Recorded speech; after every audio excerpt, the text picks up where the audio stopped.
Президент всегда в центре внимания, под прицелами объективов. Это, как говорится, издержки профессии. Но очень часто внимание к лидеру нации неизбежно переносится на его близких, на его семью и, конечно, на супругу.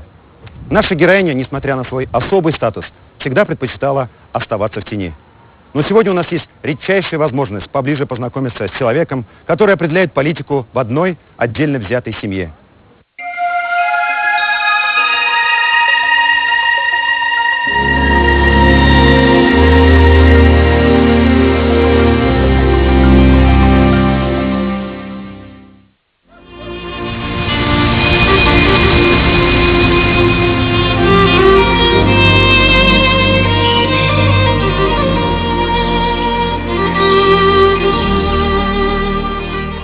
Вот яблочки есть, видите, вы снимаете, да? Ага, вот даже кушаю я их. Угу. Маленькие дикие яблочки.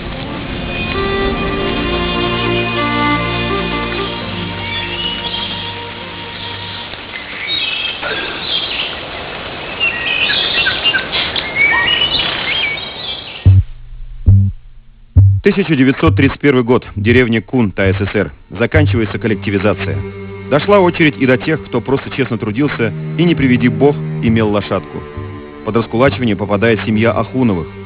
Ночью родители Сакины, Шакирзян и Гульсум вместе с новорожденным Мубаракзяном бежали в Казань, оставив дом и все хозяйство, нажитое тяжелым трудом.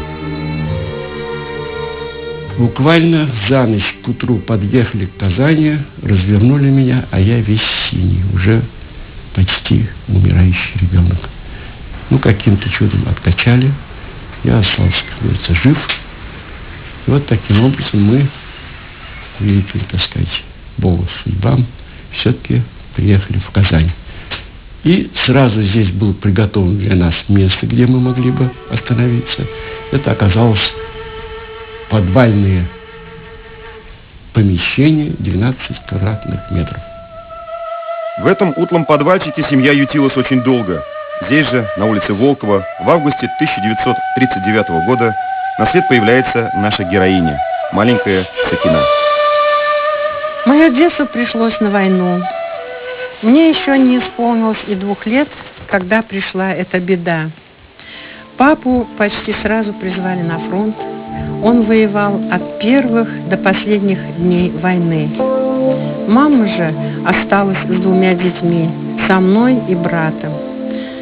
Воспоминания тех лет связаны с голодом, холодом, нуждой. Мама день и ночь попадала в военном госпитале, где работала санитаркой. Я помню такой случай. Я пошла за хлебом и потеряла карточки всей нашей семьи на целый месяц. Меня, конечно, сильно наказали. Но только став взрослой, я поняла, какая это на самом деле была беда, настоящая трагедия. В 1942 году приходит извещение, что он пал смертью храбрых. Под Московией была как раз битва. И мы после этого потеряли его и так считали, что он у нас уже погибший. Кончается война, люди приезжают с фронта, и вдруг где-то в 1946 году приходит извещение, что ваш отец, муж, жив-здоров, и он находится тогда в Ленинграде, сейчас Санкт-Петербург, на восстановление тракторного завода. Произошло чудо, которое бывает только в сказках. Шакирзян Ахунов буквально воскрес из мертвых. Позади остались 4 года войны и концлагерей, работа на стройках. Он вернулся к семье, к любимой жене, к детям. Потом родился братишка Галимзян и младшая сестренка Асия. Когда спрашивают, за что вы любите свою сестру, наверное, ответить можно очень просто. За то, что она наша сестра, и за то, что она такая. Не поддается описанию, объяснению многие черты ее характера. Ее беспредельная любовь к людям, причем независимо от социального слоя. Ее беспредельная доброта, ее беспредельная щедрость, ее беспредельное желание жить и радоваться каждому дню, в природе, цветочку, птичке. То есть это очень тонкий человек и в то же время очень основательный. Думаю, что все это, или во всем этом виноваты, в кавычках, наша мама с папой. Они жили очень трудно, но очень любили друг друга. И научили ее радоваться жизни, научили радоваться тому, что есть, научили, наверное, быть такой, какая она и есть сегодня.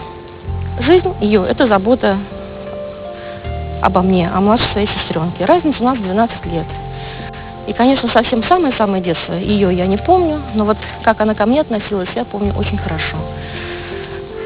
Она только что закончила техникум, поехала в Поясево молодым специалистом. И на первую свою зарплату она покупает мне кроличью шубу. А по тем временам, когда я ходила в пальто ниже колена на вырост, в туфлях на вырост, кроличья шубка – это была королевская шуба, подарок, который я запомнила на всю свою жизнь.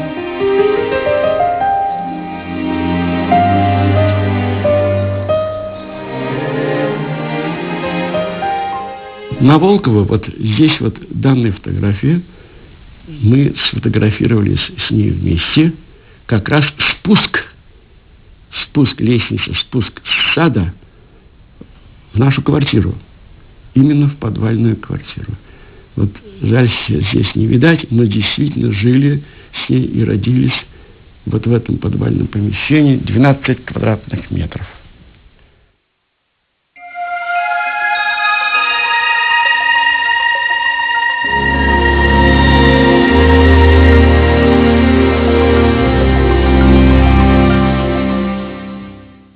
Я всегда любил какой-то экстрим. На санках мы катались с детворой, а санки нам делал папа лично.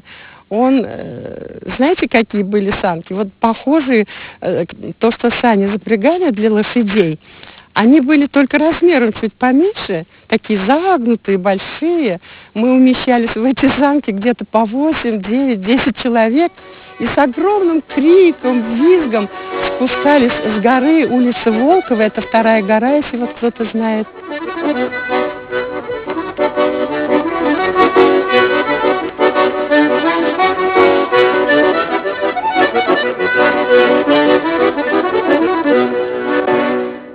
Мы люди, дети, то есть войны. В 1947 году мы пошли с ней в первый класс, школа номер 86. Эта школа находилась, такая деревянная, 7-летняя школа около музея Ленина на улице Ульяновых. Сейчас этой школы нет. И вот с тех пор у нас с ней дружба так и не кончается.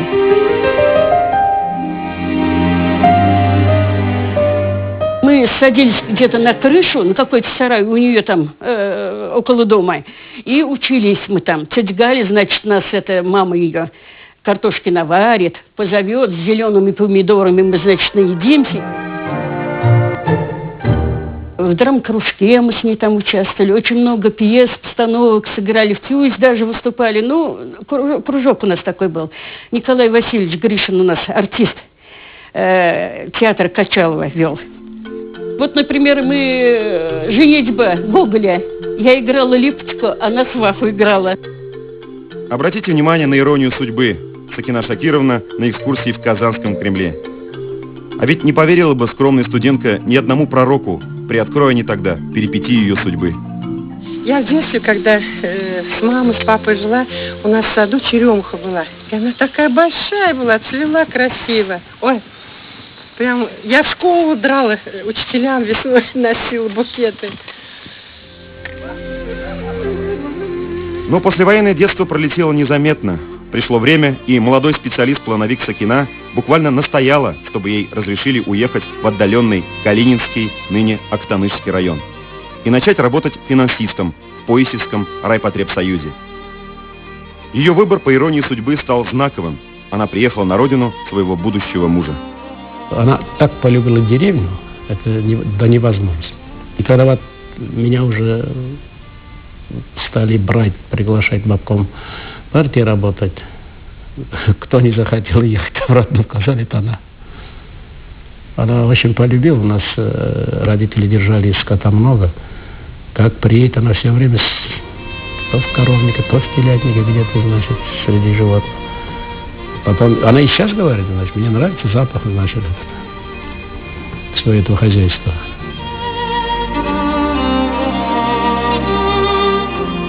А перед самым отъездом в район произошел забавный случай.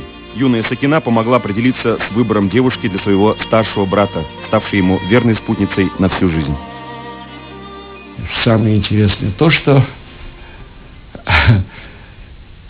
девушка-то была чуть-чуть вроде бы выше по росту, очень симпатичной, красивой внешностью, вот. Но, и вот я, значит, говорю Стенке, смотри, милая, ты взгляни нас, когда мы появляемся, так это или не так.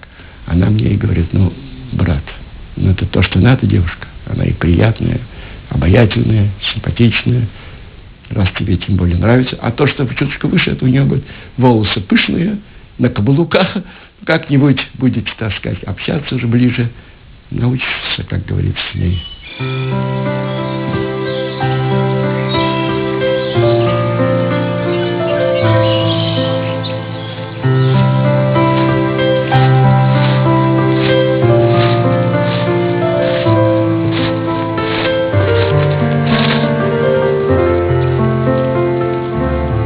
О ее доброте легенда ходит. Но это не легенда, это действительно так. Ее знают все рынки. Или уже сейчас поселок Мирный знает. Там столько, значит, старушек, там, значит, или люди, которым надо помогать. Это... Она сама ездит. Ей не надо, чтобы это публично об этом говорили. Я уже, коль задали вопрос, только отвечаю. Это просто делать добро. Это ее хобби.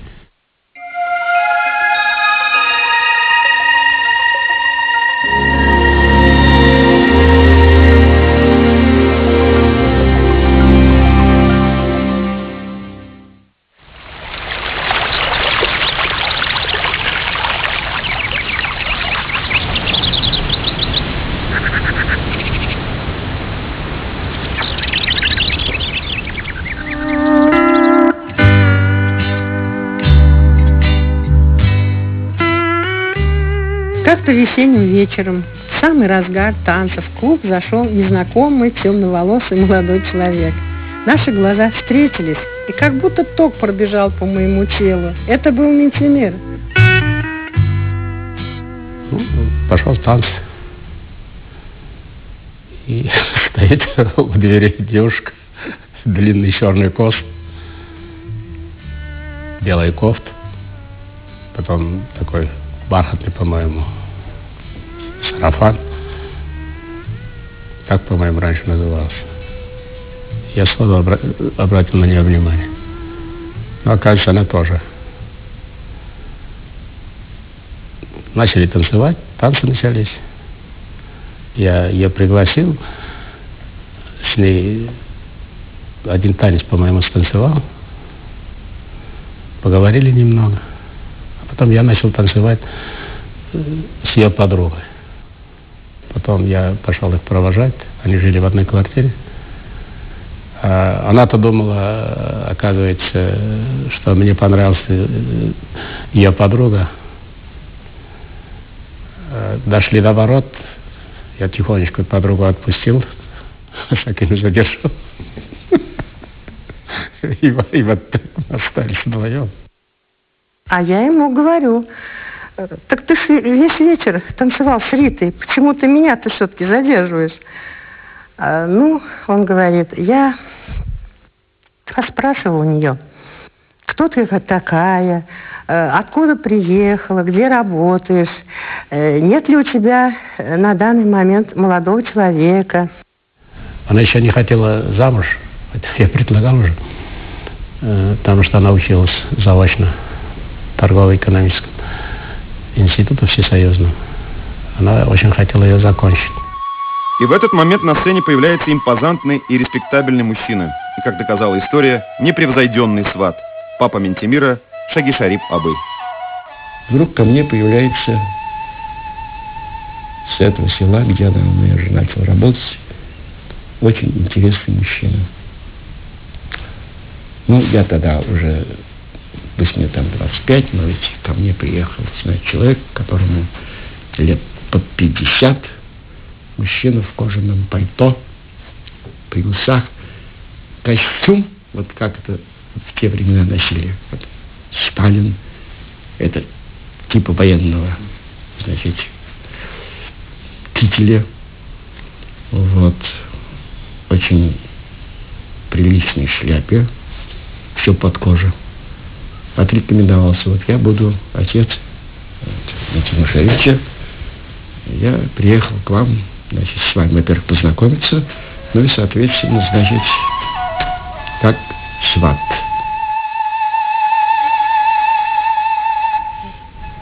Мы, в принципе, договорились уже летом строить свадьбу. Но папа, не дожидаясь этого, поехал. Мне даже не сказал. Поехал знать. Ну, он уже знал отношения наши. К матери, к брату Сакины. Отца не было уже в то время. И попросил ее руки.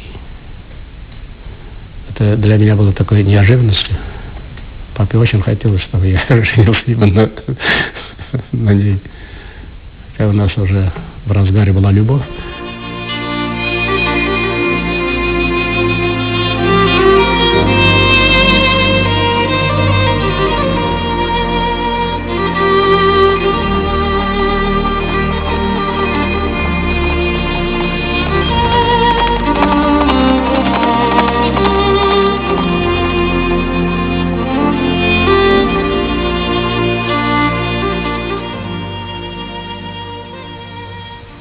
Симпатию Шаймеева Стасова я ощущала всегда.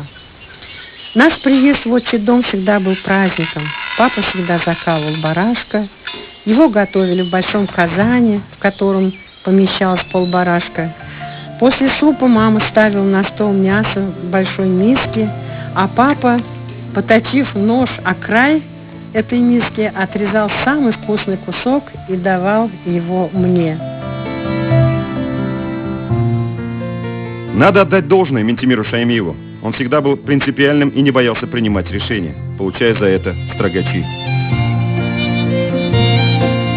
Самое интересное, я за женитьбу получил выговор. Строгий выговор. Почему? Потому что у всех так принято, нас одних оставили первой брачной ночи, а утром кто-то стучится в дверь. Я вышел, я говорю, кто? Галимзян, говорит, голос. Я говорю, какой Галимзян? А говорит, вот Ильяс Искандарович, наш директор РТС, говорит, послал с доверенностью, значит, чтобы я отгружал запасные части. Строгий выговор за неправильное, по мнению начальства, распределение техники мог стоить молодому Минтимиру карьеры. Но он никогда не отступал от своих принципов. Работал много и всегда заботился о близких. Одним строгачом дело не ограничилось. А директор не разрешал дом строить, потому что тогда строго наказывали за внеплановое строительство.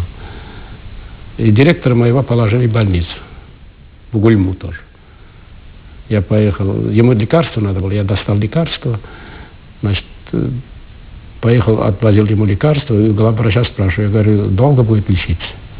Он говорит, месяц, полтора. Пока у меня директор лежал в больнице, около его дома, директора дома, площадка была, такой же дом мы построили, я уже и переехал. А директору никто не говорил об этом, что вот внеплановый дом такой, за такой срок строится.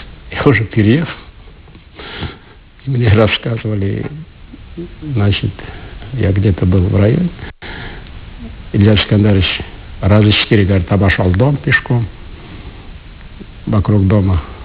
И потом он написал Казань, что надо себе снять ответственность, что допущено внеплановое строительство. Мне опять строго выговор дали за внеплановое строительство.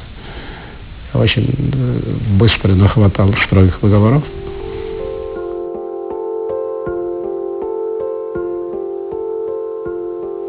Несмотря на всю скромность нашего быта, мы были счастливы. У нас есть стол, за которым мы можем вместе сидеть. У нас есть кровать, на которой мы можем спать, обнявшись крепко. И вроде ничего больше и не нужно. Брак Сакины и Минтимира был зарегистрирован 7 июня 1961 года. А 7 марта 1962 года родился первенец Айрат. С разницей в 2 года 8 месяцев появился второй сын Радик. Конечно, какие-то моменты даже не специально там переносишь, что-то генами закладывается там для себя сам, может быть, не замечаешь, что-то переносится. Но перенести тот опыт, который пронесли родители, та любовь друг к другу, то уважение, в принципе, вы знаете, это если бы все последующие поколения так жили и так поступали, у нас бы, наверное, вообще бы жизнь на Земле прекрасной стала. Ну и то, что она очень добрая и любит детей, и меня, значит, это передается в семье вся. Даже, знаете, даже, наверное, моим сыновьям сложно. Почему? Потому что отношение к жене, к женщине у них связано с примером матери. А это редкость. Это редкость. Я иногда ищу объяснение всему этому. Это, видимо, сильно сказывается, потому что это не то, что моя жена, это вот такой образ. Но этот образ оказался, как говорится, моей судьбой, что ли.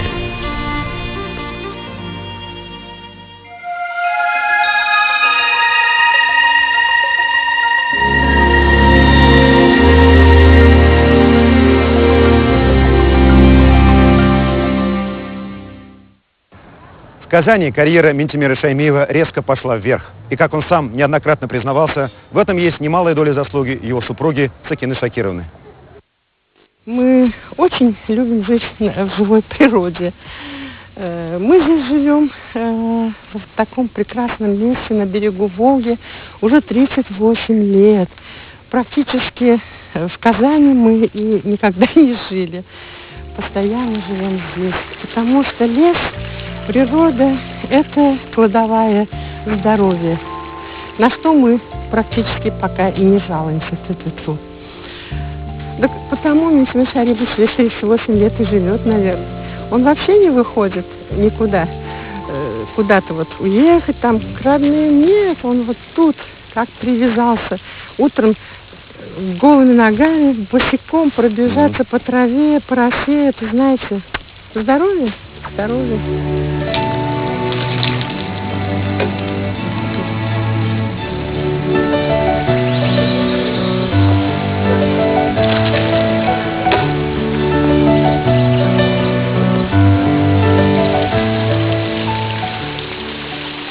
Ну вот за что у нас ее все любили? Это на самом деле, это уже не отнять, это же безо всякого этого. Добросовестная, человечная.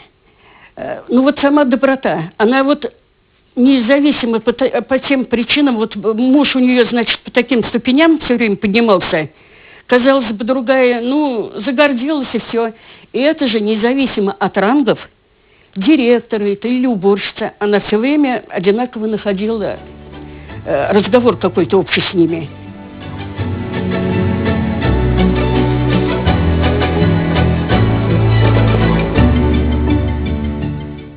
В этом Новом году почему-то мне не совсем повезло. Я приболела и довольно долго. У меня был бронхит с 1 числа по 17 число. И я своей внученьке, Камилочке, заказала такие швейцарские травки, которые только в Москве есть. Она мне их немедленно прислала и, главное, положила туда такую записочку. И она мне, по-моему, больше помогла, чем эти травки и лекарства. «Любимая бабулечка, выздоравливай, моя хорошая и драгоценная». Прямо, знаете, даже трогательно. «Выздоравливай, моя хорошая и драгоценная, береги себя. Крепко-крепко целую и обнимаю. Безмерно любящая внучка». Вы знаете, вот такое вот услышать, мне кажется, это больше, чем травки, лекарства. И я, по-моему, поправился от этой записки. Я хочу рассказать древневосточную притчу, которая гласит о том, как странник, подходя к воротам большого города, встретил стражника. Стражник спросил его: «Кто ты? Куда идешь?» И зачем тебе это нужно? Странник ответил вопросом. Сколько платят тебе за эту работу? Мешок пшеницы, ответил стражник. Я буду платить тебе вдвое больше, если ты пойдешь со мной и будешь задавать мне эти вопросы каждый день. Бабуля – человек, который умеет задавать эти главные вопросы каждому из нас. Дедуле, своим сыновьям и нам, внукам. Вопросы: кто ты, куда идешь, зачем тебе это нужно? А насколько важным является это в жизни, наверное, нужно судить по результату. Моя бабулечка, она умеет вселять весну в душе. Она дарит тепло и заботу. Есть у Сакины Шакировны увлечение, которое она пронесла через всю жизнь. Трогательное, по-детски восторженное отношение к цветам. Ей дороги и королевские розы, и простые ноготки, и черемуха в дворе. Она всегда стремилась сделать свой дом красивым для своего единственного, любимого, самого лучшего мужчины.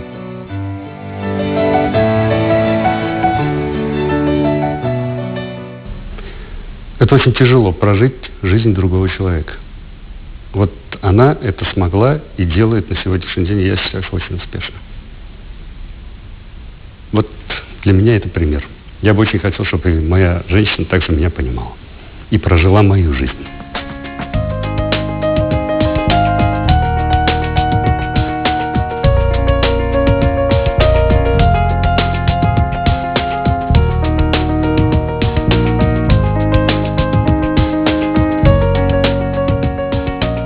Буквально мама недавно уезжала отдыхать, в смысле, и мы вот как-то собрались как раз вот у отца, и втроем пили чай, в принципе.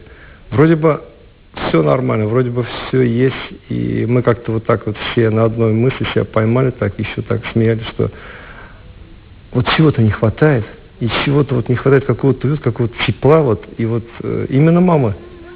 Вот когда мама, это совсем все по-другому.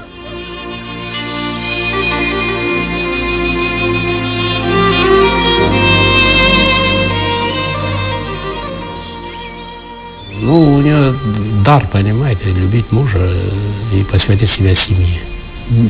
Это для нее святой. Она всю жизнь ждет меня.